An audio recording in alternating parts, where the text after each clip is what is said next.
ایک طالب علم کا اونٹ سے محبت کا نرالا انداز۔ ایک طالب علم کو استاد نے امتحان میں فیل کر دیا۔ طالب علم شکایت لے کر پرنسپل کے پاس چلا گیا کہ مجھے غلط فیل کیا گیا ہے۔ پرنسپل نے استاد اور طالب علم دونوں کو بلا لیا اور استاد سے فیل کرنے کی وجہ پوچھی۔ استاد صاحب نے بتایا کہ اس لڑکے کو فیل کرنے کی وجہ یہ تھی کہ وہ ہمیشہ موضوع سے باہر نکل جاتا ہے۔ جس موضوع پر اسے مضمون لکھنے کو دیا جائے اسے چھوڑ کر اپنی پسند کے مضمون پر چلا جاتا ہے۔ پرنسپل نے کوئی مثال پوچھی تو استاد صاحب نے بتایا کہ ایک دفعہ میں نے اسے بہار پر مضمون لکھنے کو کہا تو اس نے کچھ اس طرح لکھا: موسم بہار ایک بہت ہی بہترین موسم ہوتا ہے اور اس کے مناظر بہت دل نشین ہوتے ہیں۔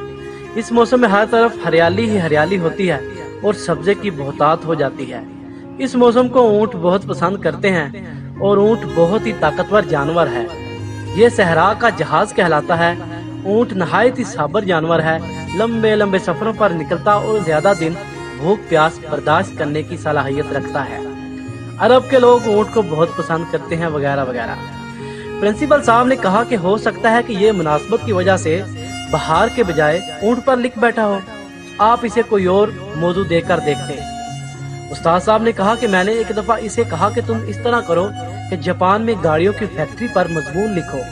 اس طالب علم نے جو مضمون لکھا وہ کچھ اس طرح تھا: جاپان ایک ترقی یافتہ ملک ہے اور گاڑیوں کی صنعت میں اس کو منفرد و اعلیٰ مقام حاصل ہے۔ جاپان دنیا میں پہلے نمبر پر ہے گاڑیاں برآمد کرنے میں۔ ہمارے ملک میں بھی زیادہ تر جاپان کی گاڑیاں استعمال ہوتی ہیں، لیکن مسئلہ یہ ہے کہ ہمارے ملک میں پیٹرول کی قیمت بہت زیادہ ہے، اس لیے ہمیں چاہیے کہ ہم سواری کے لیے اونٹ کا استعمال کریں۔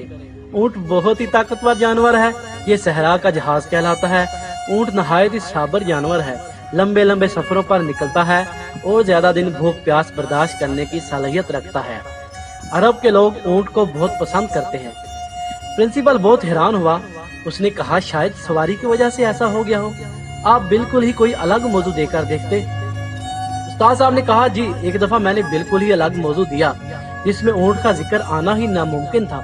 میں نے اسے کمپیوٹر پر مضمون لکھنے کو کہا، لیکن اس نے جو مضمون لکھا وہ کچھ اس طرح تھا: کمپیوٹر ایک نہایت ہی حیران کن ایجاد ہے۔ جو کام پہلے سالوں میں نہیں ہوتے تھے وہ آج سیکنڈوں میں ہوتے ہیں۔ کمپیوٹر کا انسانی زندگی پر بہت بڑا احسان ہے۔ آج کل کی نئی نسل کمپیوٹر کو بہت زیادہ اہمیت دیتی ہے۔ اس کا استعمال زیادہ تر وہ لوگ کرتے ہیں جو تعلیم یافتہ ہیں، لیکن جہاں تک غیر تعلیم یافتہ طبقے کا تعلق ہے تو وہ کمپیوٹر پر توجہ نہیں دیتے کیونکہ وہ اور سرگرمیوں میں مصروف رہتے ہیں۔ بالخصوص صحراؤں میں جو بدو ہوتے ہیں ان کو کمپیوٹر کا الف سے بے پتہ نہیں ہوتا، لہذا ہمارے علاقے میں یہ لوگ زیادہ تر وقت اونٹ کے ساتھ گزارتے ہیں۔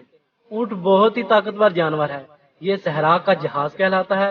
اونٹ نہایت ہی صابر جانور ہے، لمبے لمبے سفروں پر نکلتا ہے اور زیادہ دن بھوک پیاس برداشت کرنے کی صلاحیت رکھتا ہے۔ عرب کے لوگ اونٹ کو بہت پسند کرتے ہیں۔ پرنسپل نے یہ سن کر کہا کہ پھر تو آپ نے ٹھیک فیل کیا۔ پھر طالب علم سے کہا کہ میں آپ کو ایک موقع دیتا ہوں، آپ یہیں بیٹھ کر ایک مضمون لکھو جو موضوع سے ادھر ادھر نہ ہٹے۔ طالب علم مان گیا اور پرنسپل نے اسے ایک روڈ ایکسیڈنٹ پر مضمون لکھنے کو کہا تو طالب علم نے یوں مضمون لکھا: ایک دفعہ میں ریاض سے مکہ جا رہا تھا، میرے مرسڈیز گاڑی تھی جو بڑی مست تھی۔ میں جناب ہائی وے پر ہی بہت ہی تیز رفتاری کے ساتھ جا رہا تھا۔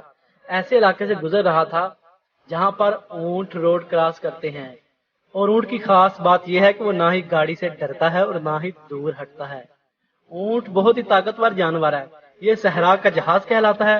اونٹ نہایت ہی صابر جانور ہے، لمبے لمبے سفروں پر نکلتا ہے اور زیادہ دن بھوک و پیاس برداشت کرنے کی صلاحیت رکھتا ہے۔ عرب کے لوگ اونٹ کو بہت پسند کرتے ہیں۔ جب پرنسپل صاحب نے یہ مضمون پڑھا تو سر پکڑ کر بیٹھ گئے اور کہا تمہارا کوئی علاج نہیں، اور اس کو فیل کر دیا۔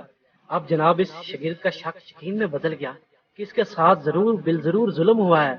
اس نے محکمہ تعلیم کو ایک درخواست لکھی: جناب عالی، میں اپنی کلاس کا ایک نہایت ہی ذہین طالب علم ہوں اور مجھے سالانہ امتحانات میں جان بوجھ کر فیل کر دیا گیا ہے۔ میرے استاد نے میری قابلیت کی وجہ سے مجھے فیل کیا ہے۔ جناب میں نے اپنے استاد کے ناقابل برداشت رویے پر ایسے ہی صبر کیا ہے جیسے اونٹ اپنے مالک کے ستانے پر صبر کرتا ہے۔